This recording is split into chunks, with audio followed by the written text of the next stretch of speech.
Pada waktu itu, Abia, anak Yerobeam, jatuh sakit.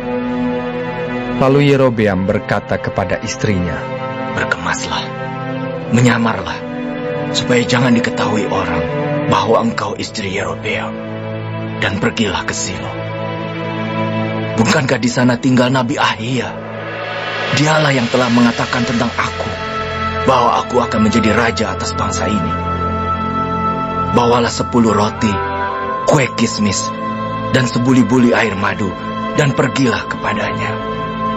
Dia akan memberitahukan kepadamu apa yang akan terjadi dengan anak ini." Istri Yerobeam berbuat demikian. Ia berkemas, pergi ke Silo dan masuk ke rumah Ahia. Ahia tidak dapat melihat lagi, sebab matanya sudah kabur karena ia sudah tua.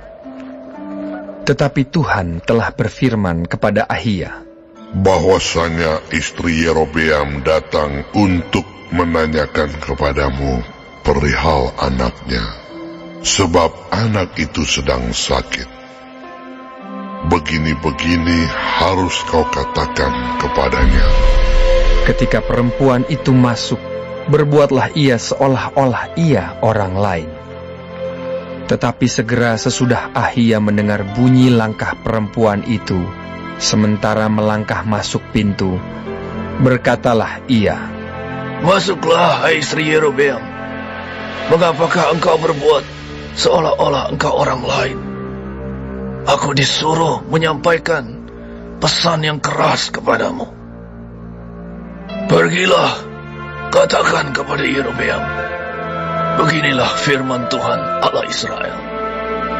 Aku telah meninggikan engkau dari tengah-tengah bangsa itu dan mengangkat engkau menjadi raja atas umatku Israel. Aku telah mengoyakkan kerajaan dari keluarga Daud dan memberikannya kepadamu. Tetapi engkau tidak seperti hambaku Daud, yang tetap mentaati segala perintahku dan mengikuti aku dengan segenap hatinya, dan hanya melakukan apa yang benar di mataku. Sebab engkau telah melakukan perbuatan jahat lebih dari semua orang yang mendahului engkau, dan telah membuat bagimu Allah lain dan patung-patung tuangan, sehingga engkau menimbulkan sakit hatiku. Bahkan engkau telah membelakangi aku. Maka aku akan mendatangkan malapetaka kepada keluarga Yerobeam. Aku akan melenyapkan daripada Yerobeam setiap orang laki-laki, baik yang tinggi maupun yang rendah kedudukannya di Israel. Aku akan menyapu keluarga Yerobeam seperti orang menyapu tai sampai habis. Setiap orang daripada Yerobeam yang mati di kota akan dimakan anjing, dan yang mati di padang akan dimakan burung yang di udara. Sebab Tuhan telah mengatakannya. Tetapi bangunlah dan pulang ke rumahmu pada saat kakimu melangkah masuk ke kota. Anak itu akan mati. Seluruh Israel akan meratapi dia, sebab Israel akan meratapi dia dan menguburkan dia, sebab hanya dialah daripada keluarga Yerobeam yang akan mendapat kubur. Sebab di antara keluarga Yerobeam hanya padanyalah terdapat sesuatu yang baik di mata Tuhan Allah Israel, dan Tuhan akan membangkitkan baginya seorang raja atas Israel yang akan melenyapkan keluarga Yerobeam seperti kenyataan sekarang ini. Kemudian Tuhan akan menghajar orang Israel sehingga tergoyah-goyah seperti gelagah di air, dan ia akan menyentakkan mereka daripada tanah yang baik ini, yang telah diberikannya kepada nenek moyang mereka. Ia akan menyerahkan mereka ke seberang sungai Efrat sana, oleh karena mereka telah membuat tiang-tiang berhala mereka, dan dengan demikian menyakiti hati Tuhan.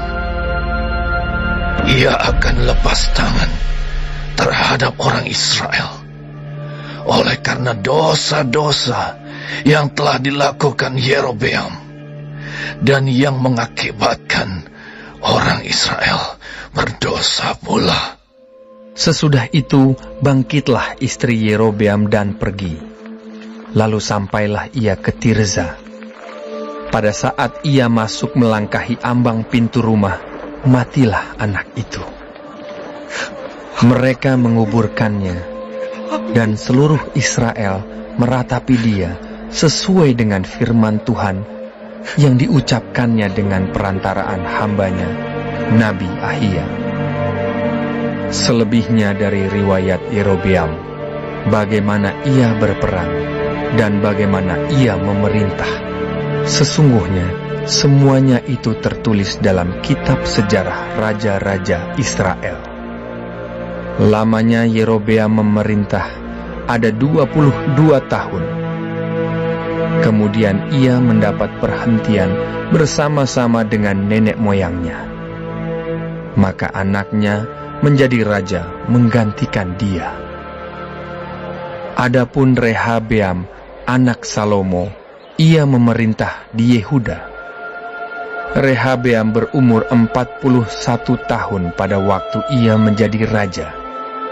Dan 17 tahun lamanya ia memerintah di Yerusalem, kota yang dipilih Tuhan dari antara segala suku Israel untuk membuat namanya tinggal di sana. Nama ibunya ialah Naamah, seorang perempuan Amon.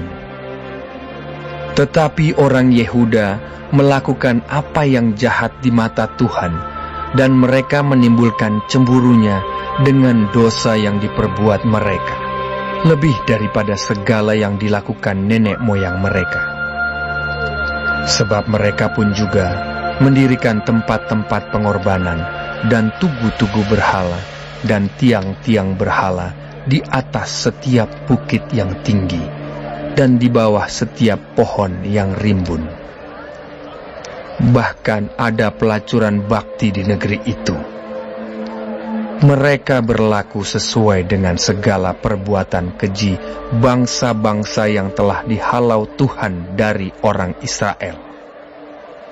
Tetapi pada tahun kelima, zaman Raja Rehabeam, majulah Sisak, Raja Mesir, menyerang Yerusalem.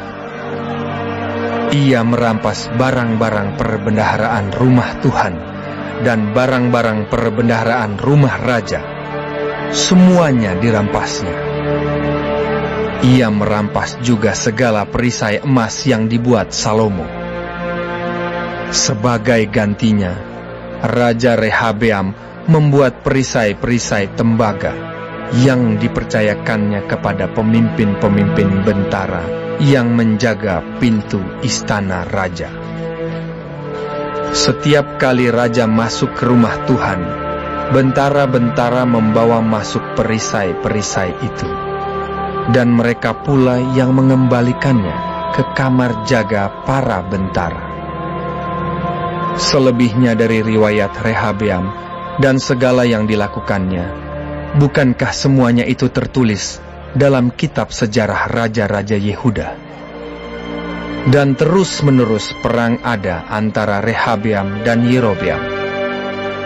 Kemudian Rehabeam mendapat perhentian bersama-sama dengan nenek moyangnya, dan ia dikuburkan di samping nenek moyangnya di kota Daud. Nama ibunya ialah Naamah, seorang perempuan Amon. Maka Abiam, anaknya, menjadi raja, menggantikan dia.